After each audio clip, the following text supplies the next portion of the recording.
point guard and do what he does, which is freestyle play. But now he doesn't have to do both. ABM with a funny comment. He said Harden travels 15 times a game and plays absolutely no defense. Look, first of all, travel is a suggestion now in the NBA. Let's be clear. It is. That's facts right there. You look at LeBron with all those I don't even know what you call it, but he's got the ball going from side to side. And he's just running with the ball down the court like 5 steps. Like, bro, I thought traveling was more than 2, and it just seemed like they on one with this. Yeah, remember it was crab dribble, and then what he called it? Right. ABM says both sides of the floor, and I guess it's both sides of the floor. Harden, are you joking? He's going to have to rise.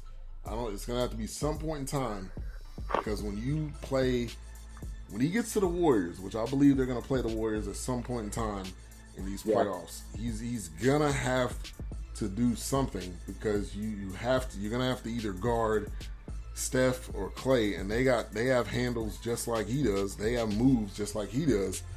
So it's either gonna be they're either somehow gonna figure this out, or it's gonna end in epic fashion, which I hope that doesn't happen.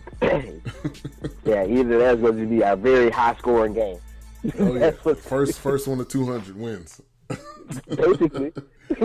That's D'Antoni. That's D'Antoni ball. Like it's worked for him in the regular season, but if he's able to somehow get over this stigma of what he has done on past teams, so we'll see. The next game up tonight is tied 1-1. Thunder and the Jazz. This is a fun series right here, because you have Melo, who has finally made it to the playoffs on a real team, not a fake team where he's only one. With PG, you see if he makes it out. Melo never made it out of the first round before, huh? I don't think. I think when he was with Denver, I think they made it like the second round of the time. I think so. But he had braids back then, so I don't know if I can honestly answer that question with truth. But Russell Westbrook, PG, the Jazz though looking like a legitimate team with Donovan Mitchell, who he's playing well beyond, I'm sure, what anybody on that staff thought he was going to be. I'm a fan of his. I'm starting to think I don't like dual awards, but I think you got to give it to both Ben Simmons and Donovan Mitchell.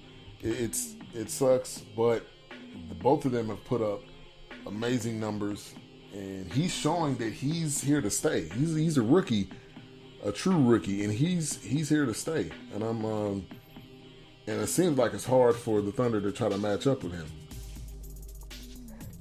I have been noticing that. It's kind of like that whole thing, like with the NFL, the rookie phenom. You already have a lot of tape on the guy, so you kind of can you got to kind of try to do what you can do. It's an interesting series, because I mean, I don't know, one of those ones I thought OKC was I thought they should have been better this year, being that they added Melo and PG-13, but I don't know. What are your thoughts on that? Was that just me? No. You're right. I was expecting them to be top 3 in the West. I mean, I was expecting a lot more, because Melo is not washed up yet. Melo can still put out minutes. I knew it was going to be a little difficult for them to figure out how they were going to put it together, because you got 3, ball dominant players. But yeah. I definitely was expecting more. And if I swear, they better not lose the series, because who's going to want to stay here? Is PG going to want to stay here if they end up losing the series? I know he said it doesn't matter, but it has to matter. Like, if you come here and you still don't win, you got to think, like, I could do this with the Lakers if that's the case. Like, I could lose in the first round with the Lakers. So I definitely am expecting a lot.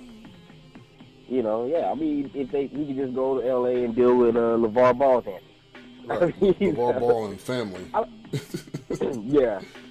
I mean, I don't see them losing it, but it's still a possibility because I think it's 1-1 right now. Right. If they go into this game lackluster, if they go into this game, not with a plan in place, and they lose, to me it's going to be difficult for them to try to come back because they never had to do that before. This team has never had to, as a group, had to come back in a series, so they just better be focused. And Cedric Galloway says Melo made the Western Conference Finals in 2009 against the Lakers. All right, thank you, man. Sebby with the facts. I appreciate that.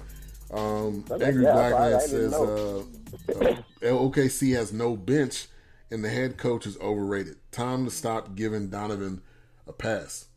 You got a good point right there. And him, we need to stop with these guys, these coaches coming from college to the NBA. It does not translate. Yeah. Like we need to cut it out. That's like the Knicks talking about they're interested in Jay Wright, which I don't know if that's truth or fiction, fact or fiction, but leave the guy where he is. He's able to do what he does there. Stop. They just need to stop doing it. And you're right. It's a different style game. Yeah, that's true as well. But yeah, coaching from college to pros is a different style of game. I mean, you're coaching kids. Well, I ain't gonna say kids, young men and young adults to grown men and veterans, people who've been playing it, know as much as you do. And it takes a special coach to be able to understand that and still be able to motivate guys to want to play better. Right. Yeah, it takes more because these aren't little kids. These aren't someone that you could say, hey, you're not doing what you're supposed to do, so I'm gonna be showing up to your dorm to make sure you're doing whatever, or I'm gonna follow you around all day to make sure you don't have that type of relationship. These are grown men. They go home to their family and kids. They don't. This isn't just what they. This is what they do as a career. They don't go to school and play basketball. Like, this is it for them. Yeah, that's the easiest way to get the Latrell Sprewell treatment. Exactly. Get choked out for real. Chief says he said there's no truth to Jay Wright linked to the Knicks. He said Mark Jackson had a good interview. So did Kenny. I know we're going to kind of go on a side topic, and we're kind of coming to the end of the show. But Mark Jackson, to me, would be a great coach for the Knicks. He's played there. He has a relationship. He's able to build a relationship with the players. He helped build the Warriors. People forget about that. Steve Kerr came in after all that stuff already happened. Okay, so as much as I'm a fan of Steve Kerr, he did not build that team, period. He came in, he basically did a Barry Switzer. Like, the team was already built. They already knew what they were doing. And you come in, so do not, people kill me when they try to give Steve Kerr all the credit. Mark Jackson's the one that built it. Kenny Smith, he's never coached before, so I don't know how that would work out. But who are you thinking as far as the Knicks head coach? First of all, if I'm a coach and the Knicks are calling me, I'm changing my number. That's number one. I mean, like blocking the call and blocking the number. Yeah, because I mean, I look at it like the Knicks right now are just as bad as if you hear the Browns calling you, or if you hear, let me think, I can't even think of another squad that's just that bad. It's just that because the owner is the biggest issue. It's not the organization. So the owner wants to kind of maintain a lot of power, and most NBA coaches are not trying to hear that, because coaches want to be able to control their teams. They want to be able to control their personnel, etc. And if you have an owner who's not trying to hear that, it's not really a sexy job. So the best opportunity probably is getting someone out of college who just wants to make their transition to the NBA. Or, I mean, Mark Jackson is a good coach. They did do him like Tony Dungy with when he left the Bucks. then they decide they want to go and win titles. But if you take it, you got to kind of understand what you're getting into, though. So I would only take that if you're really trying to get back into the game. Yeah, and I think I think Mark Jackson. I think this is perfect for him. He wants to get back into coaching. He's done it before. To me, this would be huge for the Knicks team, culture, everything. And like Chief said, he actually helped Steph become a better point guard. So to me, he could come in and really, mentor Frank and mentor a lot of the guys on that squad. And he could probably better relate. Like, I don't know how well Kenny Smith could probably relate to them, but to go from not coaching at all to walking into the Knicks organization, one of the biggest markets, probably the biggest market actually in the NBA, there's a lot of pressure. That's a lot of pressure on you.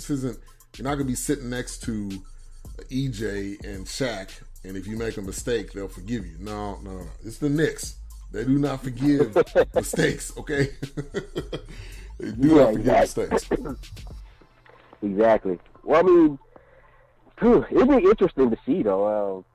Kenny Smith, really? I didn't think because Kenny's never coached at all. Like, he's just been in the booth, so I'm like... I don't know where that came from, but if he wants to get into it, more power to him. I just don't know if that's what you want to do.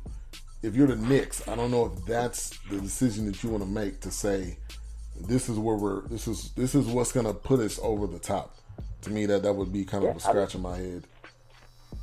I guess the only benefit would be is that you get Kristaps.